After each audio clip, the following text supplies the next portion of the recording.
So hi at welcome muli dito sa ating channel. Eto na mga tol, One Piece Chapter 1107 spoiler. Talagang tumitindi na nga ang mga kaganapan sa Egghead Island. Napalaban na si Luffy kay Saturn. Nagpakitang gilas na sa wakas si Sanji. Nagpakita na rin ang mga Blackbird Pirates at talagang matindi nga ang mga mangyayari sa last part ng chapter na to. Kaya yun syempre, bago natin simulan, huwag kalimutang mag-subscribe at ilike ang video ito bilang suporta sa ating channel. So One Piece Chapter 1107 at ang title nga nito ay I Was Looking For You. Mukhang tumutukoy nga ito kay Caribou dahil sa last part ng chapter parang alam na nga natin kung sino ba yung pagsasabihan niya ng mga sekreto niya. Sa simula ng araw ng chapter ipinapakita na kasama nga raw ng giant pirate si Oimo at Kashi. So bali sila nga yung mga nakita nating giant sa Enies Lobby. At kung maaalala nyo, sa pagtatapos nga ng arc na yun umalis nga sila patungong Elbap. At nakita na nga natin sila sa Elbap nung tinalo ni Shanks si Kid. At ngayon kasama na nga sila ni Brogy at Dory dito sa Egghead Island. So dahil nga sa laki ng mga giant nakita nga raw ito ni Usopp at talagang nasorpresa nga raw ito at hindi makapaniwala na nagpunta nga yung mga yan sa Egghead Island. At alam natin na napakalaki ng kaugnayan nito kay Usopp dahil sa gusto niya nga maging brave warrior of the sea at talagang Elbap nga yung gustong gusto niyang puntahan. Ipinakita naman daw si Jinbei kung saan papunta pa nga rin daw ito, kung saan naglalaban si Zoro at si Lucci. At mula nga dyan finally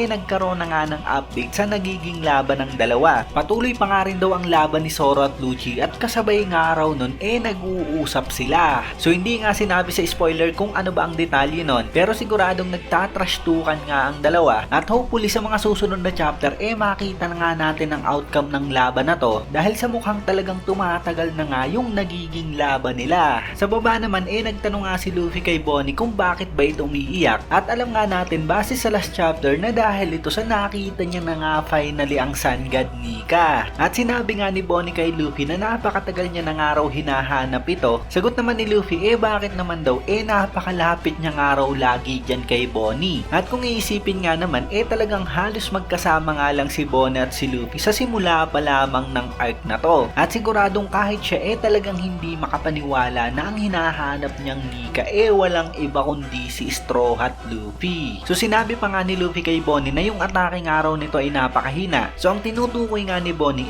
yung Sun God Nika attack ni Bonnie kay Saturn. At alam nga natin na talagang humina nga yun dahil sa parang humina nga rin yung paniniwala ni Bonnie sa Sun God Nika. At ngayon dagdag pa nga ni Luffy talagang ipapakita niya nga raw dyan kay Bonnie kung paano ang totoong atake. At mula nga dyan talagang binanata ng araw ni Luffy ang si Saturn at talagang pinaulanan nga raw ito ng suntok at ginamit niya nga ang ataking Don Gatling. So grabe, finally eto na nga ang simula at talagang maghaharap na nga si Luffy at si Saturn. Talagang pinakahihintay nga natin ito at alam natin na si Luffy nga lang yung talagang kayang tumapat ngayon dyan kay Saturn. Talagang hindi nga papayag ang Gorosei na makatakas na nga lang sila basta-basta. Siguradong gagawin nga nito ang lahat, wag lang mangyari yon. Kaya mas okay talaga na labanan na nga lang nito ni Luffy. Nakatikim nga agad ng Gorosei ng napakatinding sunod-sunod na atake at siguradong talagang napakatindi nga ang damage yun kay Saturn dahil sa alam naman natin na parang hindi nga siya dumedepensa sa mga atake sa kanya at masyado nga siyang umaasa dun sa regeneration ability niya. At napansin nga lang din natin na talagang consistent nga yung paggamit ni Luffy ng salitang dun sa mga atake niya pag naka Gear 5 siya. At asahan na nga natin na siguradong makakakita pa nga tayo ng mga mas matitindi pang atake mula kay Luffy. Meanwhile si Kizaru naman daw talagang hindi pa rin nadadala at sumugod na naman nga raw ito para patayin si Bonnie at si Dr. Vegapunk. Pero finally nagpakitang gilas na nga si Sanji at sinalag niya nga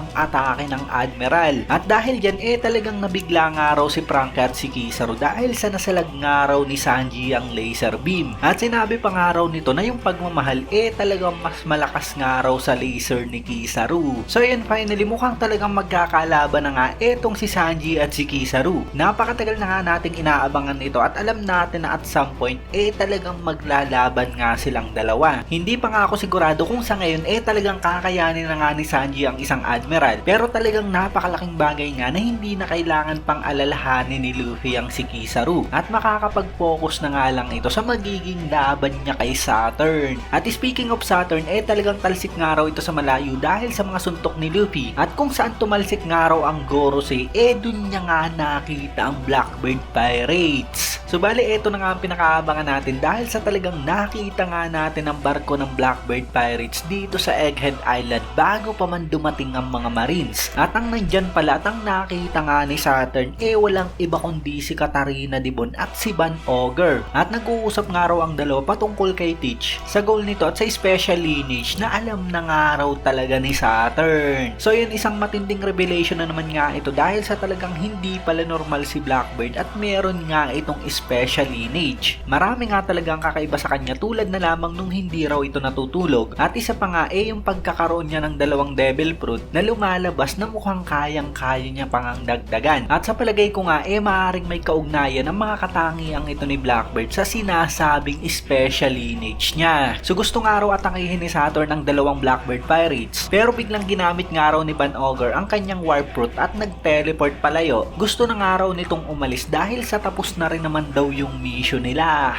So ano kaya ang ginawang mission na ito ng Blackbird Pirates dito sa Egghead Island? Siguradong napaka-importante nga nito para talagang sadyain nila at mukhang hindi na nga nila hihintayin pa kung sino bang matatalo dito sa Egghead Island dahil sa hindi nga yun talaga yung pakay nila. So update nga lang mga tol, hinawakan pala ni Katarina Dibon si Saturn bago nga nila masabi na tapos na nga raw yung mission nila. Kaya lumalabas na yun nga talaga ang mission ng Blackbird Pirates at gusto nga talaga nilang magaya ni Dibon itong si Saturn. So dahil dyan maaaring talagang gusto nga rin ni Blackbird na makapasok sa Marijua. At sa last part nga ng chapter pinakita nga raw si Caribou. Finally nagpakita na nga muli siya at talagang nakikiusap nga raw ito sa dalawang Blackbird Pirates na isama nga raw siya. Talagang hinahangaan niya nga raw si Blackbird. Ang pangarap niya nga raw mapasali sa crew nito at talagang gusto niya nga raw ito makita personal. So yun, kung iisipin maaaring talagang tumanggi nga rito si Katarina Dibon at si Van Ogre. Pero kung sakaling mababanggit nga nitong si Caribou na may impormasyon nga siya patungkol sa dalawang ancient weapon, maaaring talagang isama nga siya ng dalawa at dalhin nga siya ng personal kay Blackbird. Talagang napakatinding impormasyon nga ang hawak ni Caribou. Alam niya ang patungkol sa ancient weapon Poseidon at Pluton at talagang napakatinding impormasyon nga ito kung sakaling malalaman mismo ni Blackbird. Marami na rin naman ang theory dati na maaaring si Blackbird nga talaga ang pagsabihan nitong si Caribou. At base nga rito maaaring talagang hindi nga malayong mangyari yon. So ayun mga tol, ito na nga kaba ng spoiler video natin at syempre kung nagustuhan nyo nga, huwag nyo sana kalimutan mag-iwan ng like dahil napakalaking tulong na yan para sa ating channel. So bali wala nga tayong break next week kaya isang linggo lamang yung hihintay natin para sa kasunod na chapter. So update lang para sa channel natin mga tol, nung nakaraan linggo na-demonetize nga tayo pero thankfully success nga yung nagawa nating appeal at naibalik nga yung monetization natin. At dahil dun talagang nagpapasalamat nga ako sa patuloy nyong pagsuporta sa channel natin. So yun lang, maraming salamat sa inyong panunod at mag-iingat kayo palagi.